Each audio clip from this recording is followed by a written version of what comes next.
नमस्कार साथियों, मैं हूं आपका होस्ट कुलदीप सिंह पुनिया। साथियों, आज मेरे साथ चर्चा में जुड़े हुए हैं प्रद्युमन जोशीला जी, वरिष्ठ पत्रकार और राजनीतिक विश्लेषक। प्रद्युमन जी, स्वागत है आपका। जी बहुत बहुत धन्यवाद। सभी दर्शकों को नमस्कार, राम राम। और मेरे इस बगल में जुड़े हुए इंद्रपाल चाहर जी, राजनीतिक विश्लेषक और वरिष्ठ पत्रकार। इंद्रपाल जी, आपका भी स्वागत। धन्यवाद कुलदीप भाई। साथियों, आज हम जो चर्चा करने जा रहे हैं, पूरे हरियाणा की जो राजनीति है वो किस दिशा में जा रही है। 2014 के बाद जो बीजेपी का प्रदर्शन रहा वो पूरे हरियाणा के अंदर इस बार बहुत कम रहा है। कांग्रेस पार्टी ने एक अच्छा उभार लिया है। क्या वो उस जो उनका एक मूवमेंट बना है उसको वो पूरा का पूरा मेंटेन करके रख पाएंगे, यह भी एक जनता के मन में सवाल है। दूसरा, जेजेपी जो पिछली बार एक किंग मेकर के रूप में स्थापित हुई, इस बार उस पार्टी का भी लगभग नामो निशान ही मिट गया। नामो निशान मैं क्यों कह रहा हूँ, क्योंकि जो उनको निशान मिला था उनको इतने वोट भी नहीं आए कि वो अपना निशान बचा पाए। और यही सूरत हाल इनेलो पार्टी का है। एक जमाने में जिस पार्टी की हरियाणा के अंदर तूती बोलती थी, चाहे वो राज में रहे चाहे विपक्ष में रहे, पर उस पार्टी की तूती हमेशा बोलती थी, उनका भी बहुत बुरा हाल है। अब हम बात करें जो अलग अलग छत्र है हरियाणा में, चाहे रामपुरा हाउस हो, चाहे कुमारी सैलजा हो, चाहे रणदीप सुरजेवाला हो, चाहे भूपेंद्र सिंह हुड्डा हो, और बीजेपी में एक ही छत्र है, बीजेपी हाईकमान। पूरी चर्चा में हमारे साथ हम एक एक बिंदु को छुएंगे। हम अब आपसे जुड़ रहे हैं साथियों। इसमें सबसे पहले मैं चर्चा में लाना चाह रहा हूं प्रद्युमन जी को। प्रद्युमन जी, क्या लगता है जो हरियाणा की राजनीति है वो किस ओर जा रही है? देखो, 2024 का जो लोकसभा चुनाव का परिणाम आया जी, उसमें एक बात बिल्कुल स्पष्ट रूप से ये रही कि केवल दो ही प्रकार के वोटर हरियाणा प्रदेश में थे। एक मोदी को जिताने वाले और दूसरे मोदी को हराने के लिए, उसकी रड़क निकालने के लिए जी। और दोनों ही प्रकार के जो वोटर थे उन्होंने इस तरह का फैसला सुना कि दोनों तरफ से बराबर रहे। 5 सीटें बीजेपी ने जीती और 5 कांग्रेस ने जीती। हल्का वाइज के भी अगर हम बात करें तो भी 44 सीटों पर बीजेपी जीती और 46 सीटों पर इंडिया गठबंधन जीता, जो कांग्रेस के नेतृत्व में था। जी। तो कहीं ना कहीं बराबर का मुकाबला रहा। दूसरी तरफ अगर एक और हम विश्लेषण करें तो वो ये है कि 2014 में जब मोदी जी की आंधी आई, जब उनको देश का प्रधानमंत्री का कैंडिडेट बीजेपी ने घोषित किया, उस योजना में बीजेपी 7 लोकसभा की सीटें जीती, कांग्रेस 1 जीत पाई। 2019 का जब चुनाव हुआ तो उस समय बीजेपी 10 की 10 जीती, बिल्कुल क्लीन स्वीप कर दिया उन्होंने। और 2024 के लोकसभा चुनाव में 5-5 पर आ गई। उससे पहले भी हरियाणा प्रदेश में बहुत बार हमने ऐसा देखा है कि क्लीन स्वीप हुआ है। 10 सीटें एक मर्तबा जब अटल बिहारी वाजपेयी जी देश के प्रधानमंत्री बने तो इनेलो और बीजेपी का गठबंधन था, उन दोनों की आई, उस दौर में जीती। उसके बाद जब डॉक्टर मनमोहन सिंह की आई तो 9 सीटें कांग्रेस की आई, फिर कांग्रेस 9 सीटों पर रही, फिर बीजेपी 7, 10। पहली बार ऐसा है कि दोनों में कांटे का मुकाबला है। कहीं ना कहीं अब दोनों ही पार्टियों को ना तो ओवर कॉन्फिडेंस में रहना चाहिए और अगले जो 2.5 महीने हैं इनमें जो ज्यादा लोगों से जुड़ाव रख पाएगी, जनता की नब्ज को सही ढंग से पकड़ पाएगी, वही विधानसभा चुनाव में आगे सरकार बनाने के हालात में होंगे। और एक बात मुझे ऐसा लग रहा है, जिस तरह से 2019 के विधानसभा चुनाव में परिणाम आया, हंग असेंबली बनी, कहीं जिस अब जो लोकसभा का परिणाम है ऐसा ही लग रहा है कि आज के सिनेरियो में हंग असेंबली भी बन सकती है। दोनों ही पार्टियां 40 से नीचे रह सकती हैं, कोई बहुत बड़ा ताजुब नहीं होगा। तो इसमें किंग मेकर कौन आएगा, आपको क्या लगता है इंद्रपाल जी? जैसा कि प्रद्युमन जी ने कहा, अगर हंग असेंबली का कंसेप्ट आता है हरियाणा में, जैसे पिछली बार भी था जिसमें बड़ी मलाई खाई लोगों का कहना है कि यहाँ पर प्रदर्शन छुटा देना है, तो अगला नंबर आप किसका देख रहे हैं जो किंग मेकर की भूमिका अदा करे? कुलदीप भाई, देखिए 2024 का चुनाव है उस पर 2 क्षेत्र ऐसे हैं जहां पर दोनों पार्टियों की नजर रहेगी। एक आपका बांगर बेल्ट आ गई जिसमें से 7 सीट लगभग जेजेपी ने जीती हैं, जिसमें आपका नारनुंद है, बरवाड़ा है, उकलाना है, टुहाना है, ऊंचाना है, नरवाना है, जुलाना है। ये इस एक जीरो बनती है, इसके बीच में कोई हल्का नहीं आता और इसमें 7 की 7 सीटों पर जेजेपी जीती थी और इस बार यहाँ पर जेजेपी नहीं जीत रही। एक तो पूरे का पूरा जो फोकस है सभी पार्टियों का हरियाणा के मध्य का, ये बांगर का एरिया, इस पे रहने वाला है। और दूसरी बेल्ट आ गई आपकी सिरसा और फतेहाबाद की, यहाँ पर चौटाला परिवार का हमेशा ही प्रभाव रहा।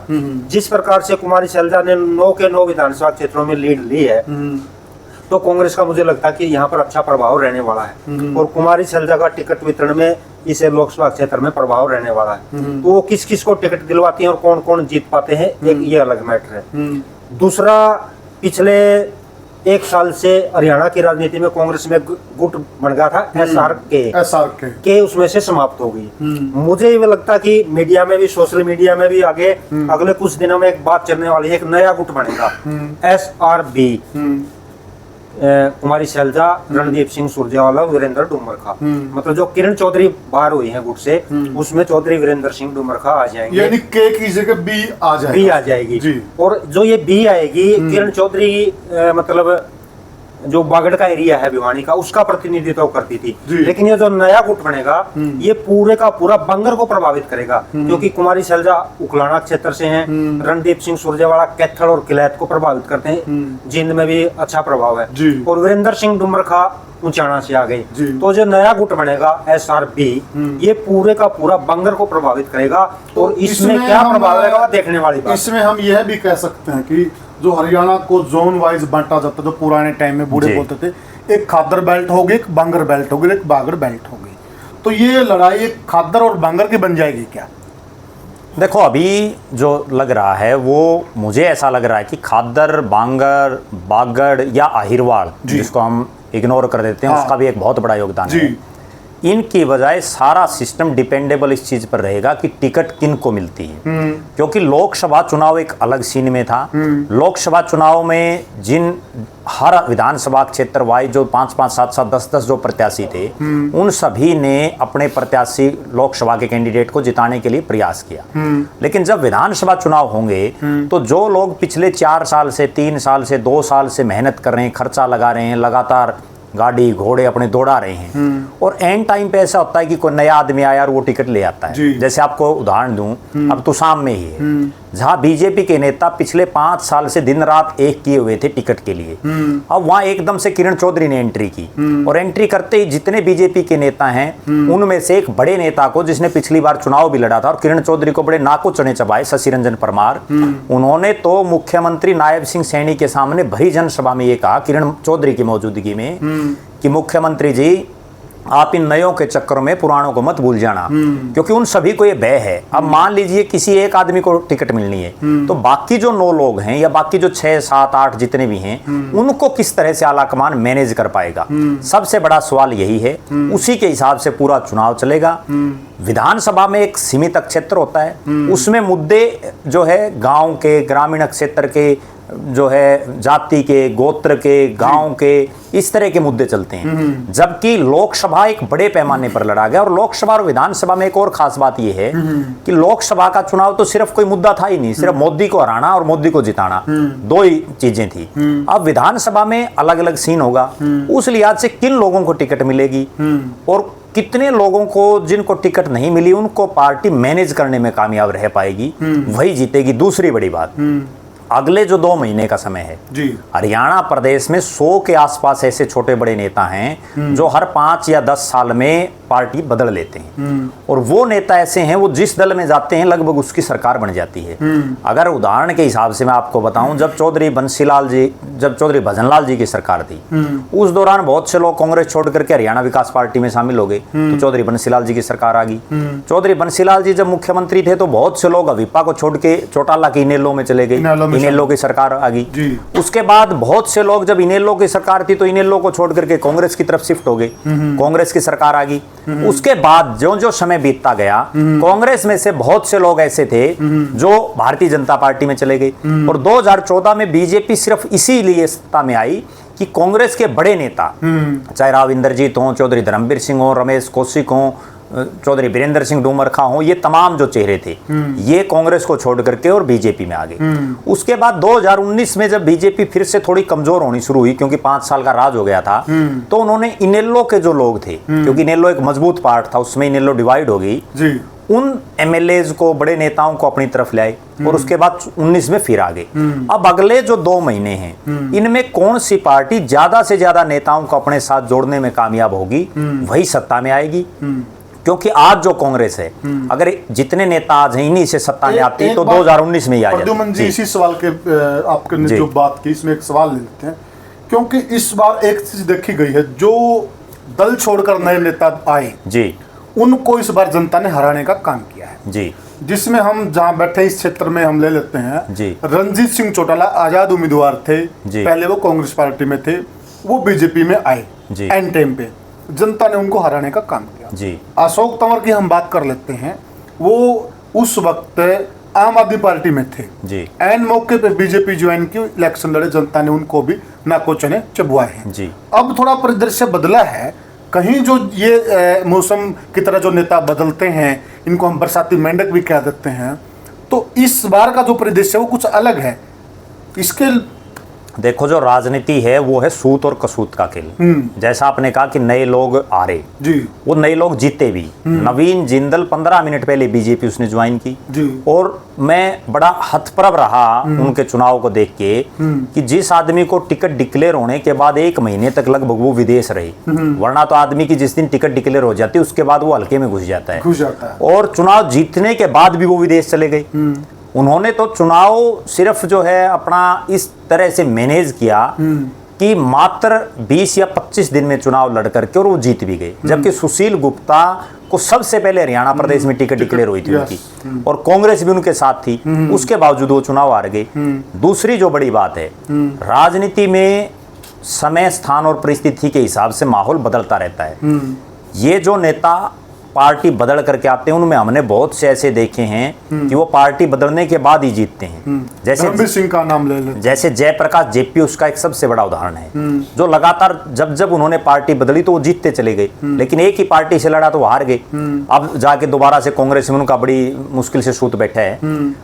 इसी तरह से बहुत से ऐसे नेता हैं। तो राजनीति में इस बार का जो चुनाव है, मेरा ऐसा मानना है कि पिछले जितने चुनाव हैं उन सभी से अलग होगा, और लोग इस बार नेताओं की रड़क निकालने के लिए वोट डालेंगे, और जो फन्ने खां अपने आप को समझते हैं उनको हराने का भी काम करेंगे, और जो लोग पिछले 5 साल में सत्ता में बैठ करके जिन्होंने मलाई खाई या जिन्होंने लोगों की नहीं सुनी, उनको बुरी तरह से हराने का भी काम करेंगे। पिछली बार भी हमने ये देखा था कि मनोहर लाल जी की कैबिनेट के 2 मंत्रियों को छोड़ करके अनिल विज और डॉक्टर बनवारी लाल सारे चुनाव हार गए थे। इस बार भी बहुत से मंत्री चुनाव हारेंगे, बहुत से बड़े नेता हारेंगे, इसमें कोई दो राय नहीं है। इंद्रपाल जी, क्या जो माहौल लोकसभा के अंदर बना है, एक बहुत बड़ा किसान वर्ग कांग्रेस के साथ आके खड़ा हुआ है, एक बहुत बड़ा जाट वर्ग भी कांग्रेस के साथ आके खड़ा हुआ है, चमार वर्ग कह लीजिए, एससी वर्ग कह लीजिए, तो यह तबका विधानसभा में भी यही भूमिका अदा करेगा या फिर इससे कुछ अलग राह बनेगी, क्या लगता है? देखिए कुलदीप भाई, जैसा कि जोशीला साहब ने कहा कि विधानसभा का चुनाव अलग है, लोकसभा का चुनाव अलग है जी। जो संविधान को बदलने का मुद्दा उठा था जी, उसमें एससी वर्ग ने भाजपा के खिलाफ वोट दिया जी। जो आगामी 2024 का चुनाव है उसमें मुझे लगता है कि 22 विधानसभा सीटें हैं जीटी रोड बेल्ट की, कैथल से लेकर आपका पानीपत, कुरुक्षेत्र, अम्बाड़ा, यमुनानगर, पंचकुला, ये बेल्ट 22-23 सीटें हैं, और कुछ सीटें हैं अहिरवाल क्षेत्र की, राव इंद्रजीत की, यादव बेल्ट जी। जीटी रोड बेल्ट और यादव बेल्ट, इसमें लंबा चौड़ा परिवर्तन 2024 में मुझे नहीं लगता कि होगा, क्योंकि बीजेपी के पक्ष का चित्र थोड़ा बहुत अंतर होगा। उसके बाद बात आ गई जज्जर, रोहतक और सोनीपत की, वहां भी मुझे नहीं लगता कि ज्यादा परिवर्तन होगा।